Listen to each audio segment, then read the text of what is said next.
Welcome, everybody. My name is Kathy Nelson. I am the CEO and founder of the Photo Managers. I am thrilled to be back on behalf of B&H Live Events. We come every few months and we bring different experts all in the world of photo management, photo organizing, photo storytelling, all the amazing things that you can actually do with your photos. And I'm thrilled today to have two amazing guest speakers, actually one from Canada and one from South Africa. And they're going to be joining us. And first up is Lisa Hardie, and she is going to be talking about the power of photo books. You know, we talk a lot about taking photos, taking better photos, but really what's so important is taking those photos and telling a story and sharing them. And photo books is one of the most amazing ways to do that. So Lisa, why don't you take it from here? All right, thank you. Well, I am excited to be here. I'm just going to flip this over and you can let me know when we're good.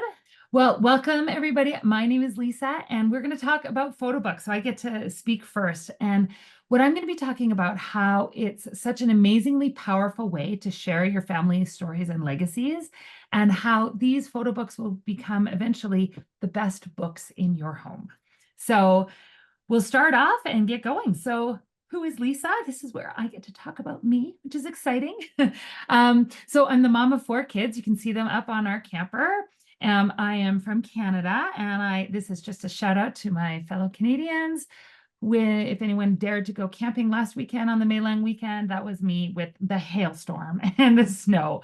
It was good times. But aside from that, I'm an expert in family photo legacy preservation, and I work passionately at preserving family stories using the same processes on my clients' photos that I use on my own. And I really want to help families to know that their photos are organized, they're protected, and they're easily shareable with the people that matter most. And I specialize in helping clients with their large collections, but not just to organize them and digitize them, but also to make space to record the stories that accompany their precious photos. And most importantly, I am the family picture keeper. So I serve as the family picture keeper for my own family. I'm responsible for all the bins, the boxes, the negatives, the slides, the frames, and all the digital images that are in my home. I'm the one that everyone turns to about, hey, is there a picture for this? I'm the one that's finding all the pictures and putting them together whenever there's a special event or a death in the family. And I'm the one who gets to do our history going backwards and moving forwards. And so in doing this, I've been able to share family photos and stories with close relatives at the drop of a hat, and then connect those pictures with distant relatives across the globe, which has been a really cool experience for me that I've really enjoyed. So my question for you is, are you the family picture keeper? And if you're wondering if you are, here's a couple questions that I want you to just ask yourself. Is there anyone who said, hey, where's that picture of grandpa? You know, the one with, and everyone turns and looks at you. Or someone waltzes up to you, maybe a kid, and says, hey, does anyone know where my baby pictures are? Or a graduation or a wedding is coming up and it's time to make a slideshow. And oh, you'll do that, right? And the heaviest of burdens is when it's time to say goodbye to a family member. Who's the one up all night during that time of grief, getting things together for a celebration of life? And this, I think, is the easiest way to tell. Do you have bins and boxes of pictures and frames and negatives and slides? Do you have a phone full of pictures? And are those bins and those hard drives and those phones holding some of your most precious memories? So if you answered yes to any of those questions, well, welcome to the club. You are officially the family picture keeper. And I think with that comes with a huge responsibility. And I want to discuss for just a couple of minutes, what are the responsibilities that come with being the family picture keeper? What does it mean to be the family picture keeper? And as you think about that in your own mind and how that works out for you and your own family, the question that came to my mind was, what does it mean to be, or how can we be the best stewards of the photos and not just the hoarders of the photos? And I don't know about any of you, but sometimes I kind of hoard them because I know I'm going to do it right. I'm going to do it the best way, but I don't always get those photos out and to the people. And I'm just kind of hoarding them. And that is what photo books have come in to make sure that that's a way that I can get them to everyone, which is who they belong to. Now, as we think about how we can be the best stewards of these photos, I'm going to ask 2 qualifying questions. So, who are you doing this for? Who are you responsible for as the picture keeper? And the second question is, what happens if you don't do it? If we don't do it, what is going to happen? So we're going to talk about those 2 questions for a second. So when we think about who are you doing this for, I know for myself, I've thought about this. I've got up here my immediate family, my kids. That's who I'm responsible for. I've got to get their pictures and I've got to get their history. That's who I want to present to. Then the second picture, well, that's me with my parents and my sisters, and my brother's missing, but all of the grandkids. I know my sisters, they love the family pictures, but trust me, they ain't doing it. Right. So when I'm working on the pictures and I send them pictures of them when they were little, my sister's like, oh my gosh, it's hilarious. And they love it so much, but they're not going to do it. So I know that if those pictures want to make their way out of the closet, it's going to be up to me. And then at the bottom, that's some sweet 1980s Christmas happening there, and me and all my cousins. And I know also, as I've sent them pictures, they're like, oh my gosh, I've never seen those pictures. They're not going to do it either. So I know that me as the picture keeper, those are the people that I'm looking to help, that I'm serving as I kind of fill this like intrinsic calling. I don't know about you guys. Nobody spoke up. Nobody ever said, who wants to be the family picture keeper? And I put my hand up. It just kind of happens. It just kind of evolves. And so I'm assuming that's the way it is with most of us, that it just kind of evolves and you end up being the unspoken family picture keeper. And so the next question that I asked is, what happens if we don't? Like, what happens to these photos if we don't do anything with them? Do they just stay in boxes? Does somebody else take over? Maybe. But I want to tell just a quick cautionary tale. Now, just the other day, I met a good friend of mine. Now, his name's Amir, and he was asking, oh, what do you do? And I said, oh, and I tell him about what I do, and I help families with their photos and get them out of bins and boxes and pass them on to the next generation. And he was like, oh my gosh. And he pulls this photo up on his phone. And you can see, I don't know if you can see it, but it's like a picture of a picture. He'd taken his cell phone and take this picture of himself when he was growing up in Kenya. And he told me this story that I was just absolutely enraptured with. I was like, that's an amazing story about this bike that his mom had like scrimped and saved to get. And then how they ended up moving to Canada, and how his mom like worked at a deli or a cafeteria for years, and they subsisted on like nothing. And he was in Canada living with all his friends who were like, oh, I'm going to go do this. I'm going to go do this. And he was like, awesome. I'm not, because I'm starving. I haven't eaten. We're subsisting on like $800 a month. And he told this entire story of how like his family moved, how they came here, how they grew, and then how he and his sisters went on to get university degrees because of the sacrifices of his mom. And how that bike, like, and it all tied back to this bike. And anyways, as he told it, I was like, that's so cool. Do your kids know this story? And he goes, yeah, no, they don't. I was like, do they even know where they could find that picture? And he's like, yeah, no. He's like, he holds up his phone. He's like, maybe on my phone, if they could even get in.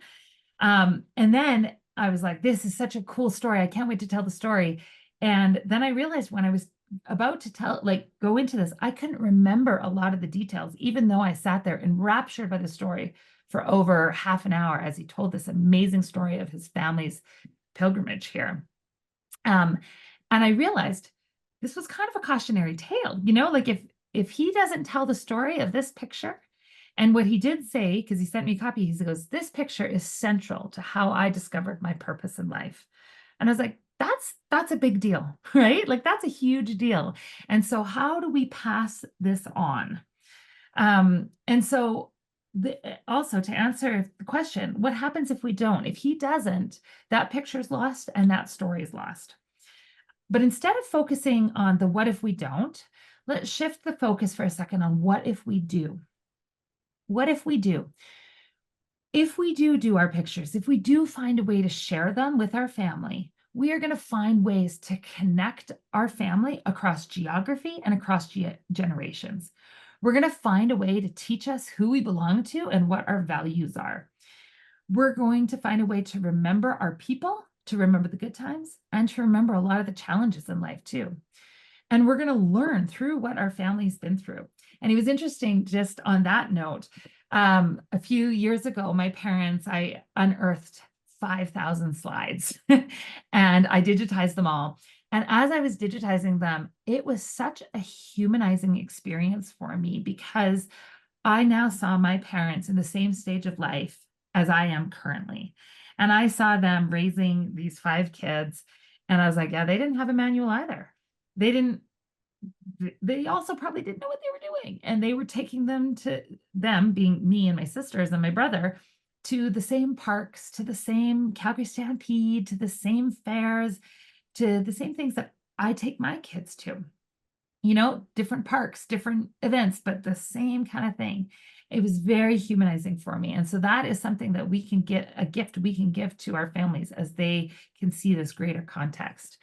And last but not least, we can love and strengthen our bonds through visually seeing our stories play out before our eyes. And so when I ask, what happens if we don't do it, but what happens if we do a great job of this great responsibility? And how can we do that? So as we think about these, this is where I think Photobooks come in.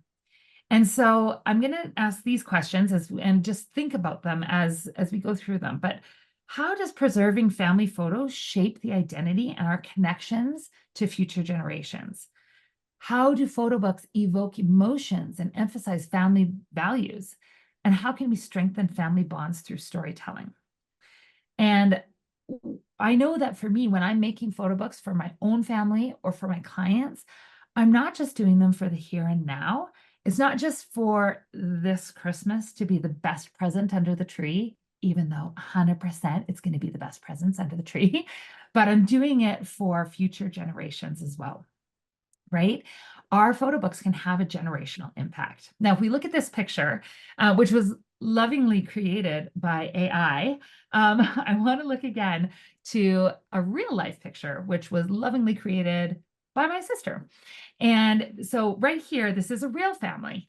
And this is me in the middle, and I've got my grandma. So you can see my grandma's over here, her first daughter, my dad, my cousin, all of us, and 2 newborn babies, one of which is my niece and one of which is my daughter.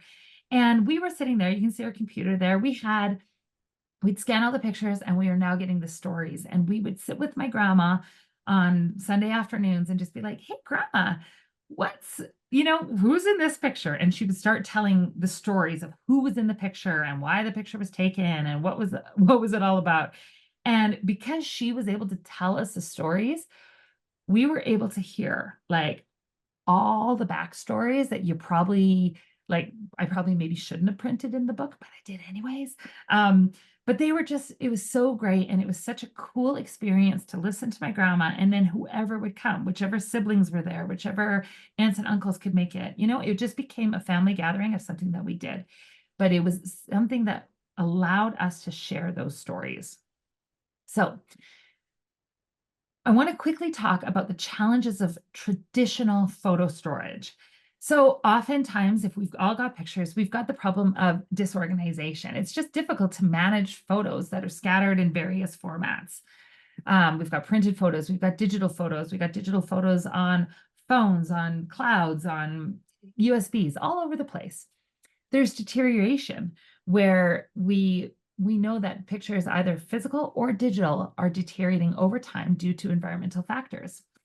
There's limited accessibility. Like, who gets it? Who has access to it? There's only one bin of photos, and they're in somebody's closet or somebody's house. And then the practicality of sharing. If you don't even know where they are, how do you share them? If there's only one copy, how do you share them? Etc. So this is where I think the solution is Photobooks. And so if we start with the first one, disorganization, whenever we're going to Photobook, and Natasha, I'm sure, is going to talk about this a little, there's going to be some organization. In order to tell the story, we're going to have to do the work to get some organization. But how great that making this photo book will force us to do that. Next up, we have deterioration. Well, now we've got our books in a safe, secure, pass downable, I like that word, format that becomes an heirloom. And, it's funny, like we have disk drives, we have, USB keys. Sometimes we have a hard drive from like in the last 5 years that doesn't work anymore, but you can still pick up a book from the 1800s and you can still read it. You can still pick up, photos from 100 years ago and still look at them. And I think there's something safe and secure about the old school photograph in pictures and books. Next up, we have limited accessibility. Well, the nice thing about photo books is you can print a copy for anyone. You can give them a digital copy of it if you wanted. It's just a nice, easy way to give accessibility to everyone who should have access to those photos. And last but not least, the practicality. It's easy. You don't need to think about what's the password to get into that cloud. What's the, what device am I going to look at this on? You can just go grab it off the shelf.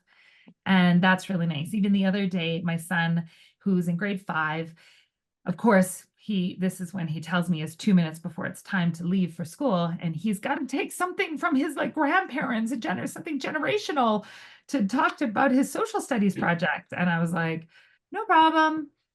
Here we go. We grabbed the photo book that talked about his great grandma and told the story of how they came to Canada. And it's just easy instead of having to be like, hey, let's go log into the computer. Let's go find that picture. It was just there.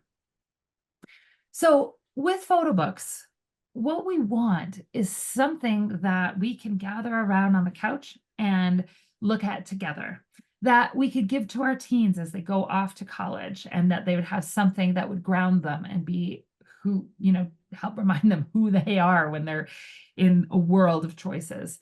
It can be something that we can give to our parents if we're doing going back in history, to give to our parents and to say, hey, thanks for the thanks for the life that you provided for us.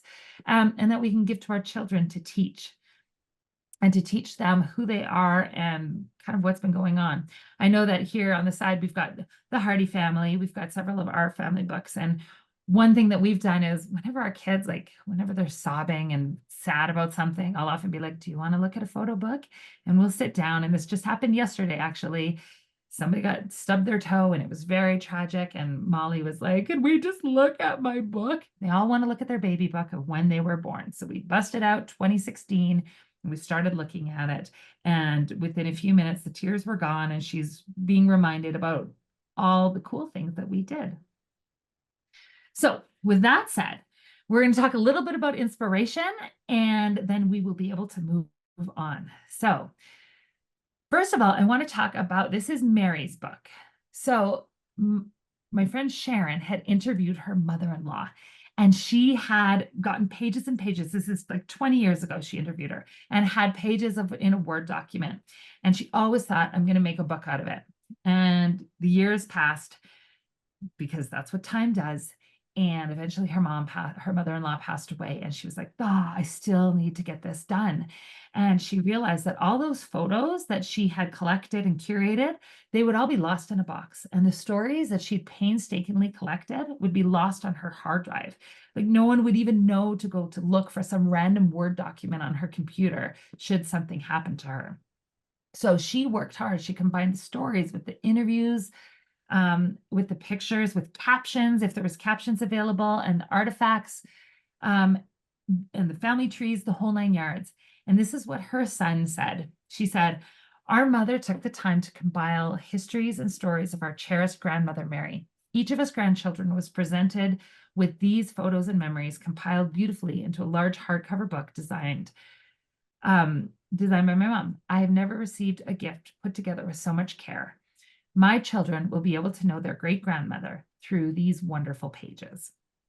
And I just thought that was such an amazing gift to give, and it was the best one under the tree that year. And after all the other presents had been opened, the older kids sat around and looked at the book and was just like, wow, we had no idea about these stories. So the next one, this is another client. She knew she needed help when her piles of photos went far beyond what she was able to organize, let alone enjoy. So here you can see she just threw everything together, and we were able to take her collection and digitize everything so she could gift her children with 5 volumes of photo books that spanned their entire childhood. Now, what's interesting about these ones she was not interested in writing the story. She didn't have time for it. But she wanted those pictures to be able to speak the stories for her. And it was amazing. As we gave it to her, she finally said, thank you so, so much. And I'm so looking forward to cuddling up with her grandchildren, with her little ones, with these treasured books. This is truly the family gift for generations to come. This means so much to me and my family. I have tears of joy. And her kids were just so thrilled with it. And it was awesome. Next one. This is my grandmother's. And we took, as I said, just in that room where we would get all the pictures and we'd ask, what's the significance of this story or of this picture? We were able to put everything together into this book. And when she passed away at 98 and a half, which shouldn't have shocked us, but it's always shocking when that happens. When we got together for her celebration of life, it was so wonderful because I was able to see her nieces look at some of these pictures and be like, oh my gosh, that's my uncle, like that's my dad. I've never seen this picture before. Or look at our grandparents, my great-grandparents. I would have no idea who they were without this because the pictures were just kind of strewn to the wind. They didn't have everything together. So as we look, here was my grandma Lottie just a couple months before she died with her great-granddaughters. And then you could see over here where people were just kind of leafing through the books, and it really just helped us to be able to celebrate and to be able to continue that legacy forward. So I hope some of those stories are inspiring. I hope they give some ideas for how you can do it in your family. I'd love for you guys to share with us, how have photo books impacted you in your life? How have you stepped into your role as the family picture keeper? And how are you going to move forward even this week to making something that you can pass on for generations? And I know for myself, I'm so grateful for photos. They've meant so much to me. And I know that our jobs as the family photo keepers is to help tell those stories, because not everybody's gonna. So I'll just finish off. Here's a way to stay in touch if you have any questions or want to reach out about anything. But we'll turn the time over. We'll back to Kathy, but I can't wait to hear what Natasha has to teach us about the actual how-to, So thanks so much. Oh, that was so wonderful, Lisa. So inspirational. Yes, everything that you said. And, there's a great study about, it's called the Do You Know survey, which was about building self-esteem in children. And they realized that the more children know about their past, in the bad and the good, because it's not always this, romantic experience, that and through photo books, photos is a great way for people to teach that family history and that family story. So, and right, so we take all these photos, but it's really important to take the time to take a handful of them and do something meaningful with them like that. So very wonderful. Thank you so much. Loved it. Feel your passion come right through that screen. So now the person who's going to teach us a little bit about the how-to is Natasha. So Natasha is joining us from South Africa. She has been a wonderful member of the Photo Managers, brings a tremendous amount of background experience. The first person who created Photobooks in South Africa, brought a business there. So she's got a great story behind her. I'm not sure, we probably aren't going to go into your whole story, but you should check her out on the website to learn Natasha's story. It's quite fascinating. And we'll let you take it from here, Natasha. Okay, thanks very much, Kathy. That was great, Lisa. I loved hearing about the why. So important, just and so touching. So let me just quickly share my screen as well, and hopefully I can jump on and get this correct in a second. Okay, so as Kathy mentioned, my name is Natasha Lee. And I didn't realize I love Lisa's family picture keeper. I'm definitely one of those. I have been passionate about photos all my life. And I spent a lot of my life traveling, and a lot of my budget had to be saved up so that I could develop all the films of the photos that I had taken. Because I was literally obsessed with sharing whatever I had found in the really remote places that I managed to travel way back in the 90s with people, that I had this obsession to share. And when I was in Korea in 2003, I actually married a Korean guy, and we were in Korea. I discovered Photobooks, and oh my word, I had never seen the concept before. The concept actually originated in Italy, with a company, Graphic Studio. And I had my first photo book made in Korea in 2003 with my wedding photos. But right from the beginning, I was like, sorry, do you mind, can I add that picture of my parents who weren't here in Korea for this part? And immediately I had this need to sort of customize the photo books, which didn't really exist in the format, when I first came across it. So I decided if I ever went back to South Africa, this would be a business that I would get into. And that's exactly what I did. In 2005, my husband and I relocated to South Africa. We created a company whose name is a Korean word meaning let's share, being that that's what I'm so obsessed with. And we took back our wedding album, and everyone at our South African wedding were like, oh my God, photo books, we've never seen this. And we, at the time, became the first people to introduce this concept to the South African market. And it was mostly in the wedding market because it was very costly. It was done with photographic paper. They were lay flat flash mount albums at the time. And the concept was very unique and expensive for us to do in South Africa. And then, right in the beginning, it was so unusual. We got interviewed, we got a lot of media coverage. And we opened this business, which both my husband and I absolutely loved. We loved the craft of bookbinding. We loved that people's memories were now being preserved in this unique, creative way that we could have full control over the quality. And we just really enjoyed having our company, and still do, having our company in Anuja making photo books. We serviced mostly the professional photographers in the beginning. And look, in the very beginning, it was tough because, like people nowadays as well, they have slides and old photos. And so the first step to making a photo book is going to be to digitize things, because you can't make your photo book unless you can get your photos into the design program. So you do need to digitize things. So we started with photographers, and then the switch to digital cameras came, and that really helped Photobooks, took out a step. So it made it a little bit faster. And then a couple of years onto our history of our company, we allowed the general public to now be able to design their own photo books. And that was revolutionary at the time back then. And we had our first version of free online software where people could now do exactly what I wanted to do when I was back in Korea, take an amalgamation of my photographer's photos and my text and my family, and begin to create a book exactly how I wanted to.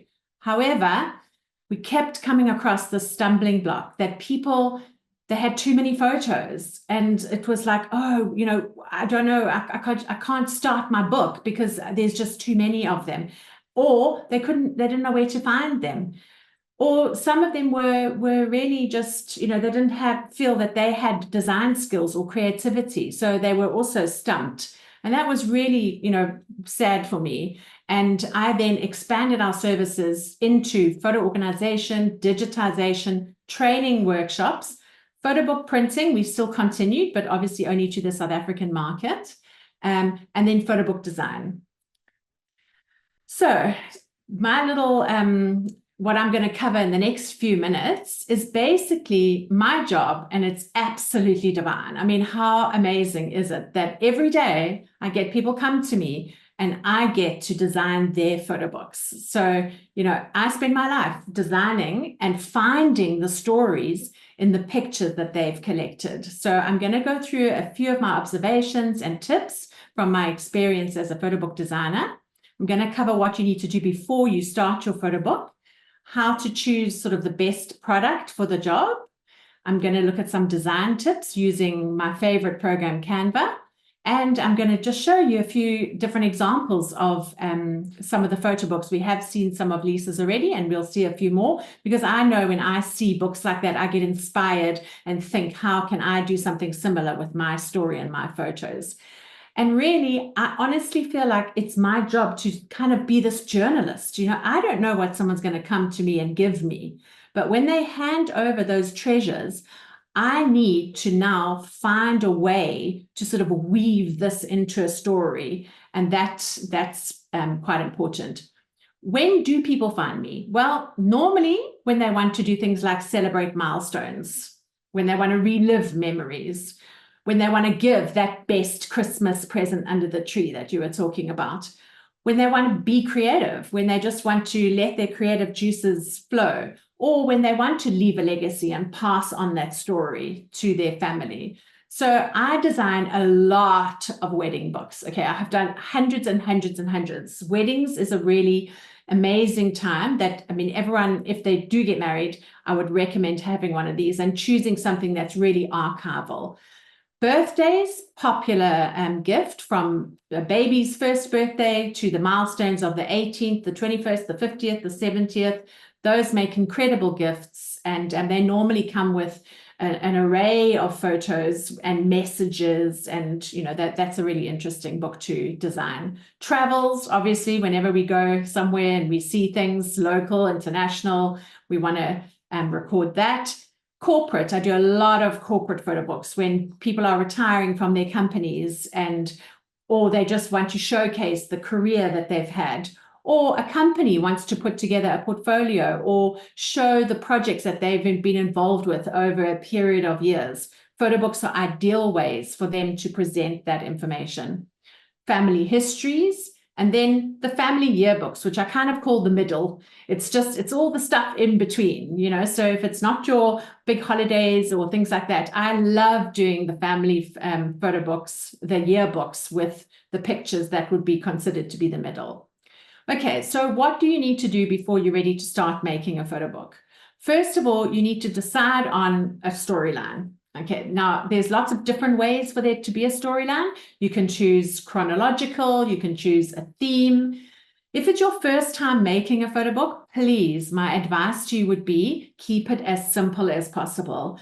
To be honest, to start off with like a 21st birthday with your child's photos from, you know, baby until 21 and all the messages and it's quite a big job.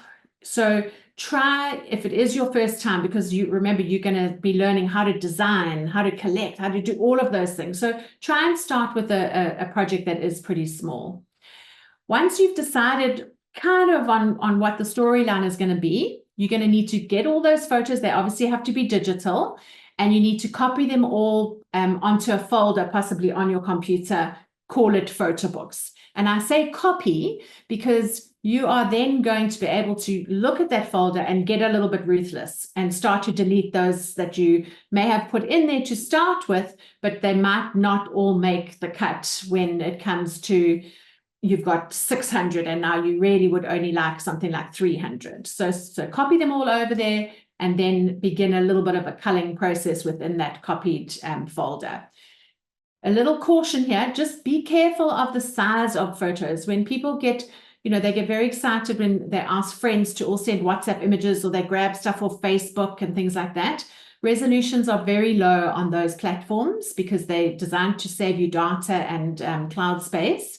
So if possible, try to get the people who have taken the photos from their cameras or their phones to actually email or airdrop or send you those in the highest resolution possible, because that is important when you are printing a photo book. If you're adding in any of that scanned ephemera, things like tickets, programs, all of that kind of stuff, you need to make sure that you do that at a minimum DPI of 300. So if you've got one of those home scanners, just make sure you set it on, you know, a 300 dots per inch resolution, or use one of, you know, the scanning apps if it's the only thing available to you, or employ photo managers and people who offer high resolution scanning. Then you were talking about having some text. What I like to do is I have a Word document that goes alongside the folder with all the photos, and I put all my text in there because when I come to the design process, I don't want to be typing into design programs. I want to be able to copy that text from a document and then paste it into the design program. So I'm going quite quickly, but that basically all these steps here are called getting your things design ready. And you don't want to even go into the program until you've sort of, done this part of the job.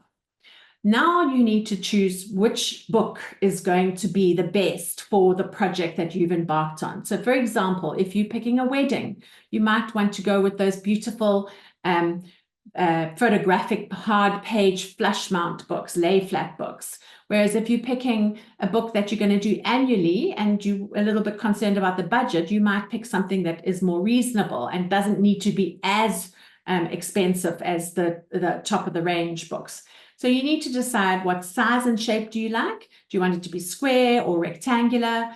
What kind of pages? Is it going to be a photo book or a lay flat? Determine your budget, the number of pages. If you do have a budget for a Christmas gift or a gift that you're giving, and a certain number of pages costs a certain amount, then your job as a designer is going to be, I've got all of this story and I need to fit it into this number of pages. That's part of the process.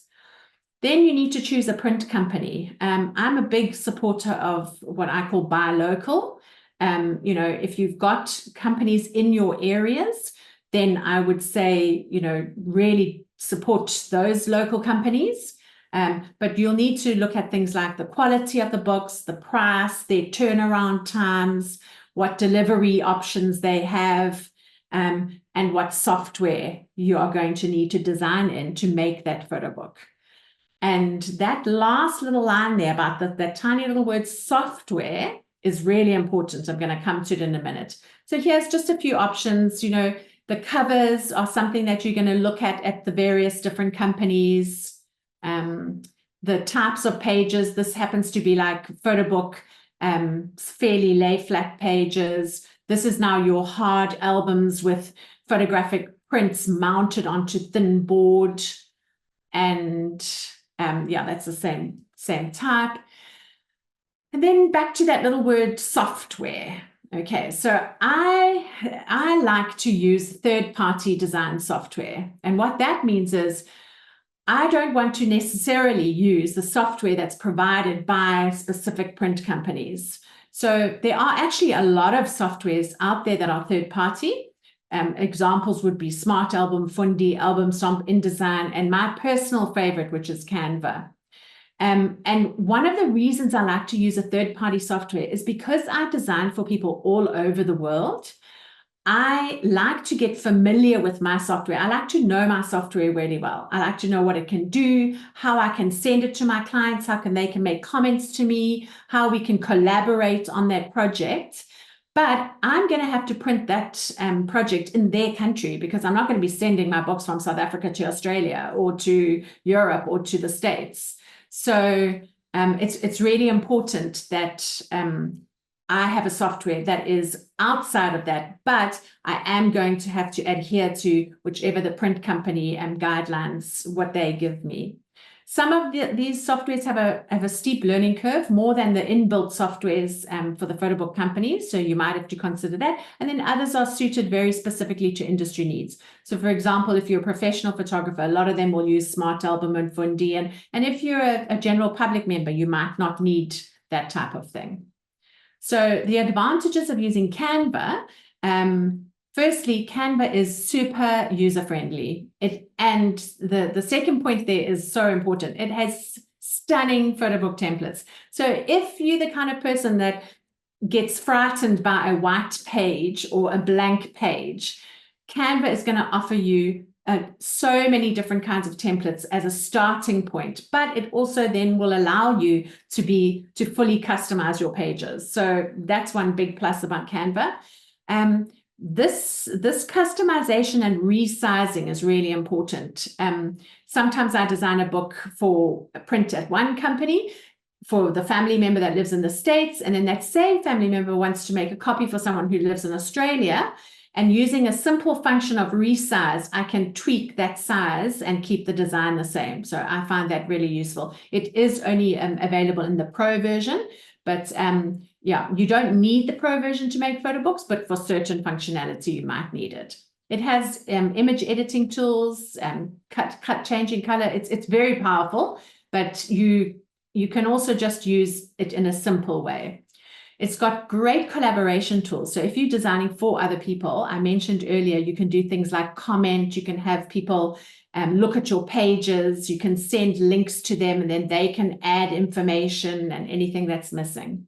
It's got a fantastic stock library. So sometimes I might want an awesome picture of London's London Eye, for example, but mine didn't look that fantastic. Canva's got some really beautiful stock photos of especially travel, but it covers everything. It's very cost effective. I'm from South Africa, and a lot of the international software costs a lot of money, but we find Canva quite reasonable. And it's online and cloud-based, so I can do it from wherever I am. Okay, a couple of design tips. You do judge a book by its cover. I know that, you know, that's the saying goes that you don't always, but a photo book, a cover needs some thought. That doesn't mean they're all going to have a picture on the cover. I'm not really that kind of person. I don't really actually like my photos splayed on the front of a picture. I might like something more classic, like a leather with just a word. But you do need to think quite carefully about the cover, because wherever that book is living, be it on your coffee table or on your shelf, you need to be able to see and know what that book is going to contain. Another tip would be less is more. Don't try to put thousands and thousands and thousands of photos. If possible, narrow it down to really those that are able to tell the story. Number 3, and I'm going to show you examples like this in a minute when we look at a couple of different photo books. Use full page images and then cluster smaller images so that as your eye glances at the page, you see what that big picture is about, and then you know what the story is going to be, and then you look to the smaller parts of the book for more detail.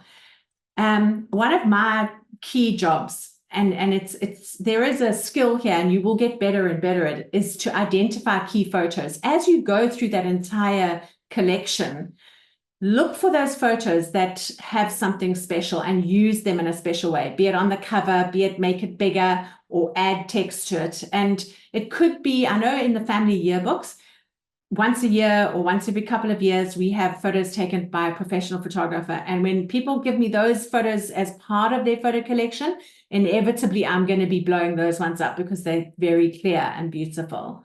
So other ones are photos that portray that emotion.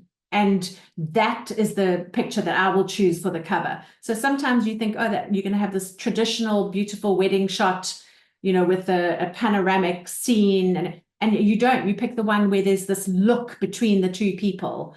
So it's not always the photo that you think, but have a look and look for the stories in the photos. Double page spreads are awesome. And just remember that as you're looking for a photo book, you normally go, you know, from left to right as you go. So try and think about a flow as you're working. Don't add too much different typography. Generally, just pick 1 or 2 fonts and sort of carry them through the book.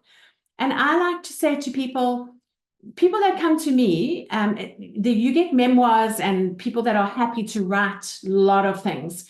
But if it's going to stop you from doing a book because you haven't written enough, then please just let that go. Don't let it stop you. Rather have that book. And then sometimes I do just nudge my clients a little and say to them, if you're not sitting next to that person when they're looking through their book, what would you just be whispering in their ear? If there's just that little phrase or that sentence, just try and include that text so that your voice can complement the pictures.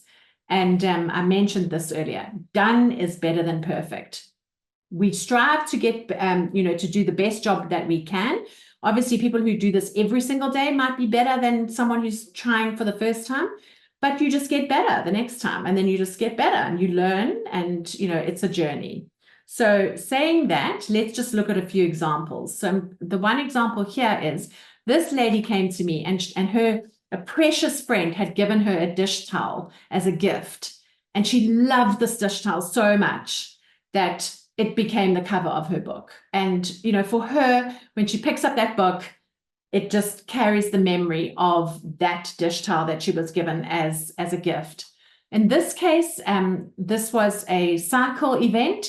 The shirt was so dynamic that I made the cover the shirt. So I just took the cover and sort of made that into the shirt. This is the example we were talking about doing family photo shoots. I love doing these. I try to do one. You can see I don't go every year, 2016, 2020, and then I think I did one in 2022. And those are very simple, those books. They're such beautiful photos. There's almost no design. It's kind of one picture per page. This project was very special. It was a recipe book that was handwritten. And you can see here we had a combination of the person's handwriting plus text, which we had typed into the program. So that's a really nice idea to do. And the stories I'm going to look at in a minute there's the story of Michael Jackson, funny title, but awesome man, done by his family.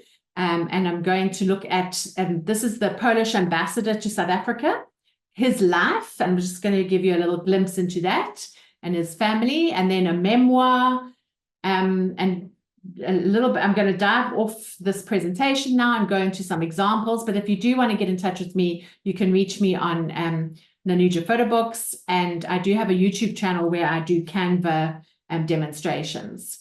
So I'm going to dive now into a couple of these examples. So I just want to show you, this was Michael's book. It was to work on this exciting project. Michael Jackson had written his whole life story, and there had been so many bits and pieces collected, newspaper articles, letters, albums, old wedding albums, old photos, and all of this was prepared by his family so that they could have an awesome life story concisely in a photo book. Just beautiful. Messages from friends at his funeral, family photos, newspaper articles, really, and then just, pages and pages of precious words and memories. What an incredible story. Thank you to this family for choosing Nanuja. Okay, so that was the one example. This example here.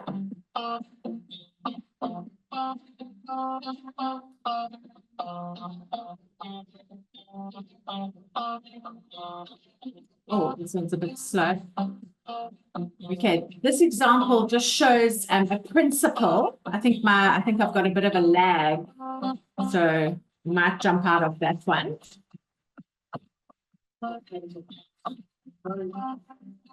Oh, I don't know how to get out of it. Sorry about that. I had a bit of a lag there. Okay, so I'm going to have a look. This was a principal that had been at a school for 20-something years. So this is, when the people come to me, they just bring everything. It's like a massive big pile. There's no story here. So it's my job as a photo book designer to say, okay, how can we sort of weave this into a story? And, what I did in this case was we divided it into years and then divided each of those stories, newspaper articles into the years, and then weaved the story page by page together with stories, messages, and they had actually collected messages from people in each of those years, going back all of those years. This was an incredible project. Another story here would be the Polish ambassador that I was talking about. So in his case, it was his life story, which started with his birth.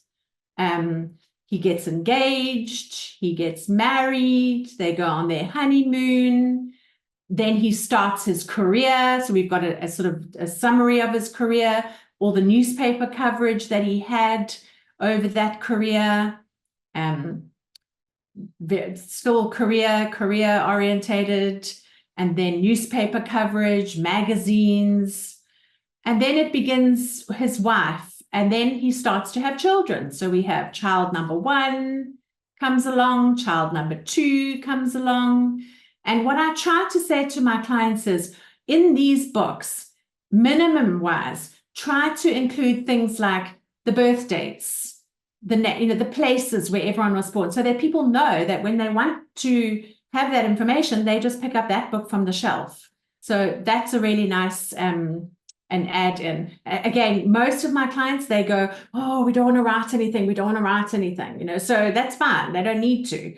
But just by having that heading on the page, it allows the story to get told. So this was an international family. So they did a lot of, journeys between countries, Christmases, birthdays and anniversaries, countries and holidays in different countries. And yeah, I hope that this sort of just gives you an idea of how the stories can flow. Let me see this lady over here, and I have permission from all these clients that were happy for me to show you these things. So she wrote a memoir during lockdown, and so this is your sort of typical beginning family history, all the old photos that you were talking about, the names of the aunts and uncles, old pictures. And then she began to tell story after story that was special to her, coupled with photos that had been collected. During lockdown, she actually wrote a lot of this. So that was really good. A 21st, okay, these are always interesting. So they start off with, this is the boy, he was born, and, I sort of follow a bit of chronology, starts school, and then here's those ones that I'm talking about where you use the full page picture because they were from photo shoots. Mention of the school again, another photo shoot. Love those pictures. Make sure they're big and clear because they are much nicer than, say, this dark image over here. But this image is still important because it was when he was at this particular school, and yeah, so this is basically, you can just see his life unfolds. Generally, when it's the holidays, I make the design a bit more fun and, use elements that look a bit more holiday-ish. That allows a lot of fun. And then this type of book is also popular. If you were a scrapbook, I love scrapbooking people because they treasure telling stories, but now their scrapbooks are big and cumbersome. So scan all those scrapbook pages. But then sometimes you didn't scrapbook everything. So now half the story is missing a bit because, you just ran out of, I don't know, whatever, supplies or something. And so here what you've got is you've got some scrapbook pages coupled with, and then here you can see I've added in missing parts to the story. So you don't only, and then back to scrapbook pages. So that's a really popular project for me to do with clients. Redoing old wedding albums where you scan old negatives. This is, you can tell by the fashion. Oh my gosh, so that part we can't change, but we can clean up the images, we can scan the negatives beautifully, and we can give them a modern old wedding book. So, that's also really popular. So there are so many kinds of stories. You can see, this is just ones that I've been working on this year, for example. But when you go into Canva, and I won't do a full-on demo of Canva, if I can, let me just jump. What I will point out is I just want to show you that when you go into Canva and you type Photobooks and you hit one of their templates, these are the awesome starting points that you can have.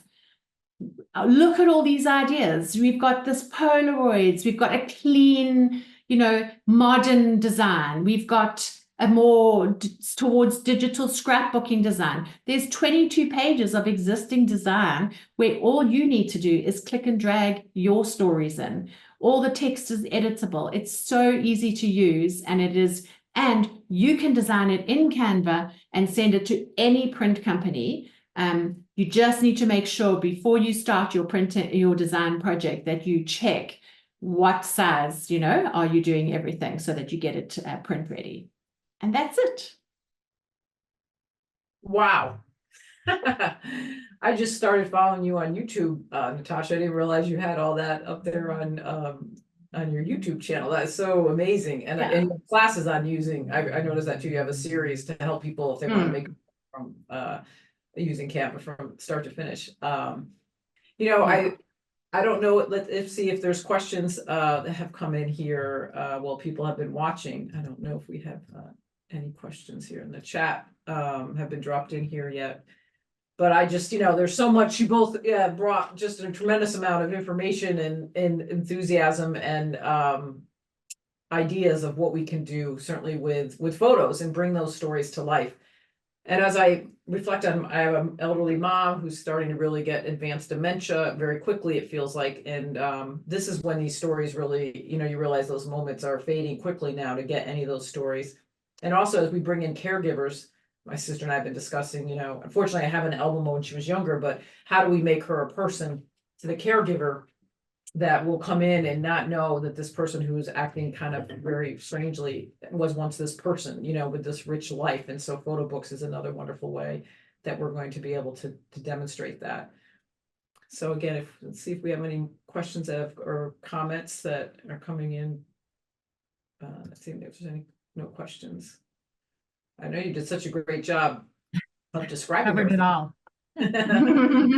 Natasha, I was just going to say, I love though, as you were like showing all those different, like, it's so inspiring to see all these different ways that you can tell your story.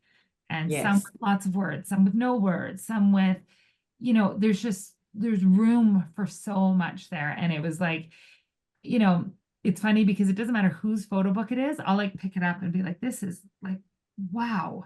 And I think sometimes we forget that our stories are wow. You know what I mean? And so it was just so cool to watch that and see all those different things and be inspired.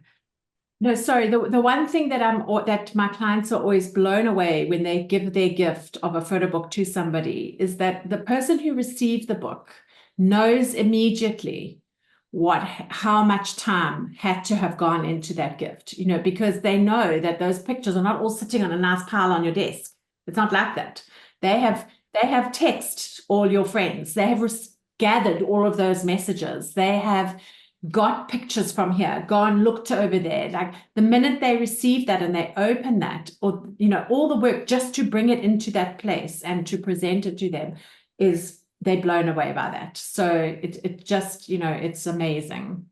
Yeah, it's priceless, really. They're priceless. It really is priceless. And much better than I was just going to say, when, you're out with your friends and they say, oh, let me show you my new grandchild. And then they start scrolling through their photos and, oh, there it is. Or right. It's so fun. It's not a fun way to view photos it's fun to take photos without question using our iPhone, or our phones, which have amazing cameras built in this day, but not a fun viewing experience to relive any memories that way. So, well, thank you so much, Lisa and Natasha, for joining us with your expertise. Thank you to all the viewers, the photo managers. We'll be back again next week, each week for the month of May with different topics, and we'll be back again in September as well. So thanks again, everybody, for your time, and bye-bye.